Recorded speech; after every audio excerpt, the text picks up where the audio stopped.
Hello, this is Dr. Grande. Today's question is, can I analyze the case of Glen McCurley? Just a reminder, I'm not diagnosing anybody in this video, only speculating about what could be happening in a situation like this. If you enjoyed this video, please like it, subscribe to my channel, and consider supporting me on Patreon. I will put the link to Patreon in the description for this video. First, I'll look at the background of this case. I'll move to the timeline of the crime, then offer my analysis. Glen McCurley was born in 1943 and raised in West Texas. His father was an insurance adjuster. Glen had two younger brothers. Growing up, Glen was considered to be a troublemaker. He was sent to the Westfield Boys Home in Oklahoma when he was 17. This is a facility for teenage boys with behavioral problems. There is no information about why he was sent there, but it is reasonable to believe that he wasn't sent there due to an excessive quantity of good grades and respectful behavior. In February 1961, Glen decided to liberate a car in Abilene, Texas. He abandoned that vehicle and took another one. The police caught up with him and shot out one of the tires. Glen attempted to escape on foot, but he did not succeed. He received a 2-year sentence after pleading guilty. He was released from prison in 1962. Glen moved to Midland, Texas, and met a high school student named Judy Watson. They married on February 16, 1963. The couple rented a house. Glen found a job driving a truck for the U.S. Postal Service, and the couple had 2 sons. In 1972, the family moved to Fort Worth, where Glen found another job driving a truck, and Judy worked for a daycare center. It is believed that Glen committed several murders in his criminal career, but there's only one that we know of for sure. This brings me to the timeline of the crime. In 1974, 17-year-old Carla Walker lived in Fort Worth, Texas. She was a high school student. Her boyfriend, Rodney McCoy, was also a high school student. He was the quarterback of the football team. Rodney had given Carla a promise ring, and Carla told her friends that she was going to marry Rodney someday. The couple planned on attending Texas Tech University after graduating from high school.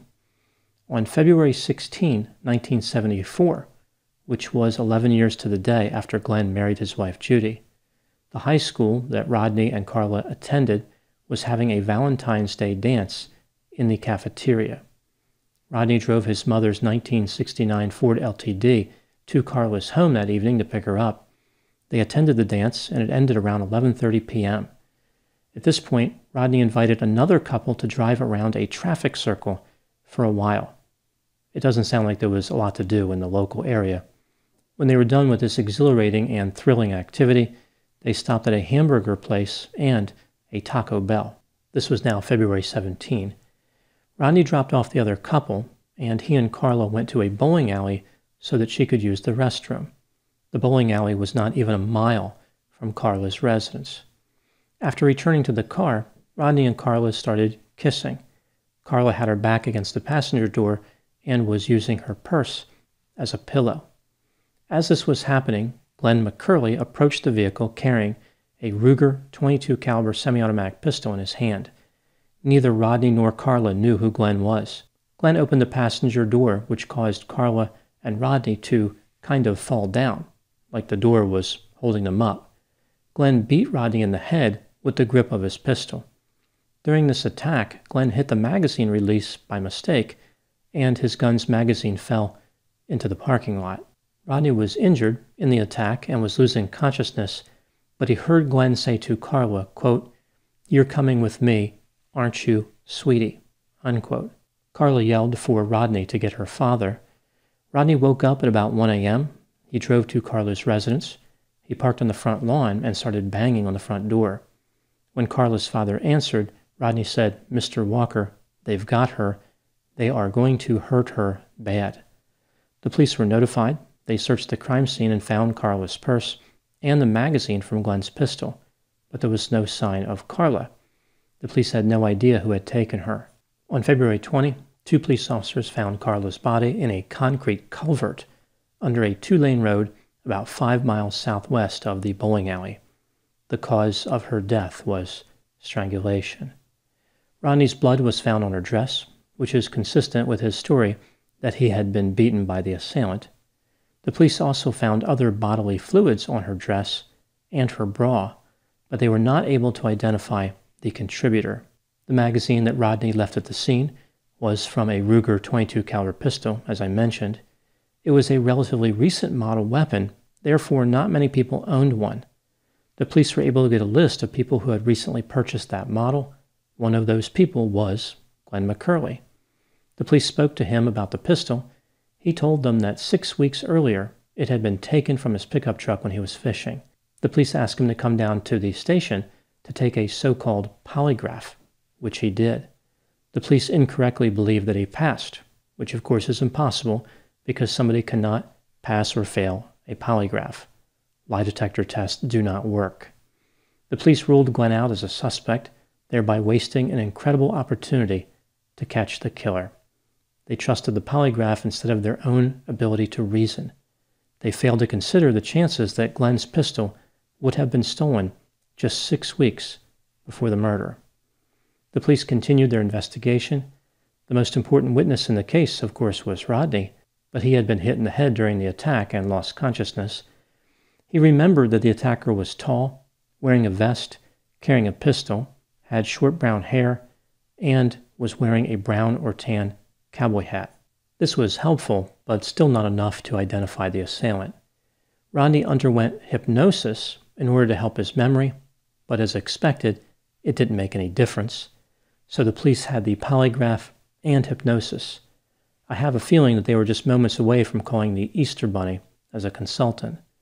The police thought that Carla's murder may have been connected to another crime in the area. On February 7, 1973, just over a year before Carla was killed, a woman named Becky Martin disappeared after attending a class at a junior college. Her body was found in a concrete culvert 7 weeks later. The police believe the assailant who killed Carla was responsible for Becky's murder as well. Over the next several years, the police received a number of tips. There were various stories about who could have killed Carla, including a carnival worker, a bowling alley employee, and marijuana dealers, but none of the leads panned out.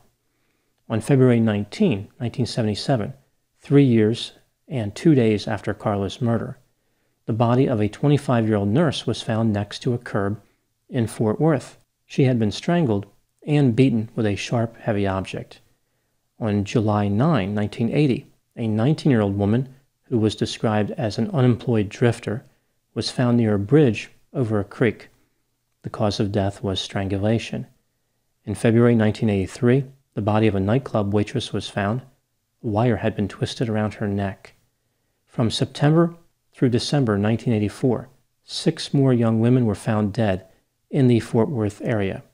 Another victim was found in a park on February 24, 1986. This appeared to be the last murder committed in this series of homicides.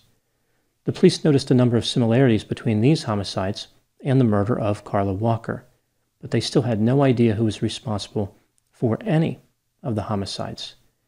Moving forward to July 2020, over 46 years after Carla Walker's murder, the police had access to much better technology to identify DNA, and they had access to the genetic genealogy strategy.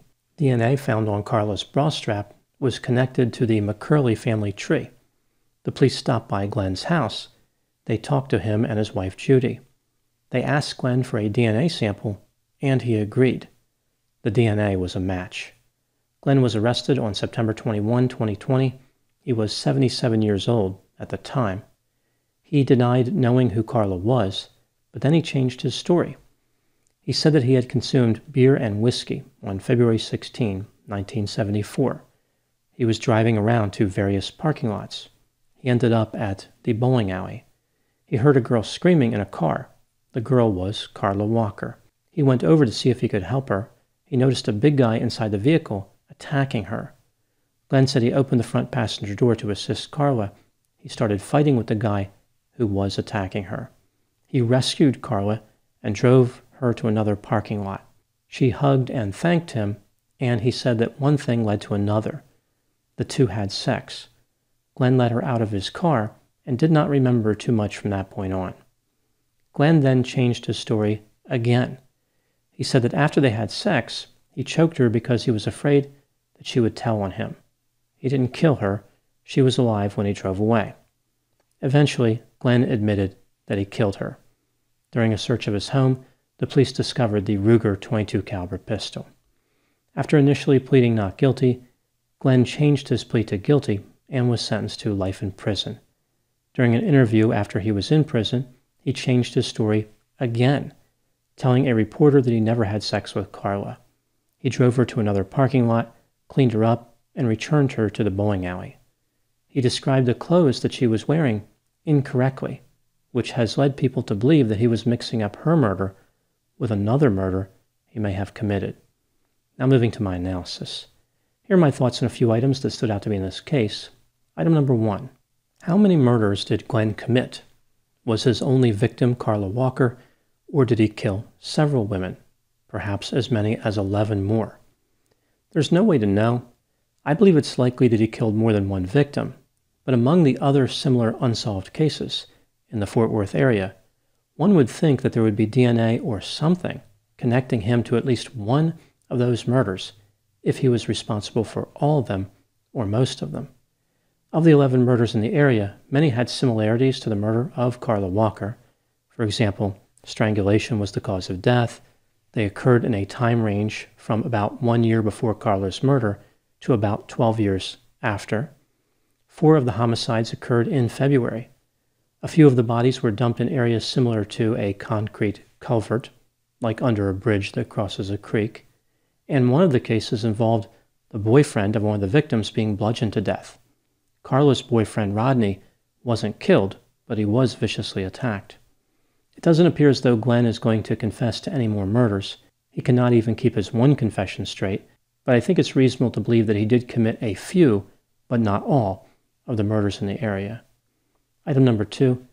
Glen was convicted for stealing a car when he was 18, and of course he was convicted of Carla's murder, which he committed when he was 31. But outside of that, he did not have any other criminal history.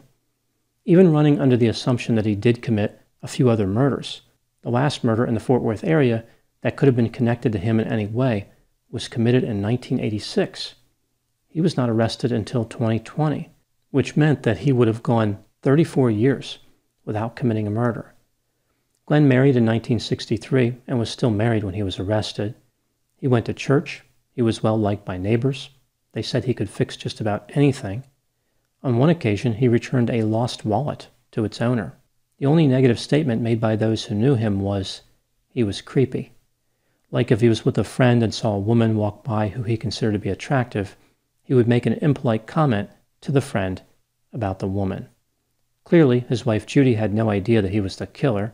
Prior to his arrest, when the police collected Glen's DNA sample, Judy told them, quote, "I hope you find out. That girl needs to be remembered as someone who mattered," unquote. Ultimately, Glen's wife was able to get her wish. Item number 3. If Glen McCurley was a serial killer, there are a number of parallels between him and Joseph DeAngelo, the Golden State Killer. A few examples. Glen was born in 1943. Joseph was born in 1945. They were both willing to attack a man and a woman together. Most serial killers will not do that. Glen would have been active from 1973 to 1986. Joseph DeAngelo was active from 1974 to 1986. Glen once apologized to a reporter for using an expletive.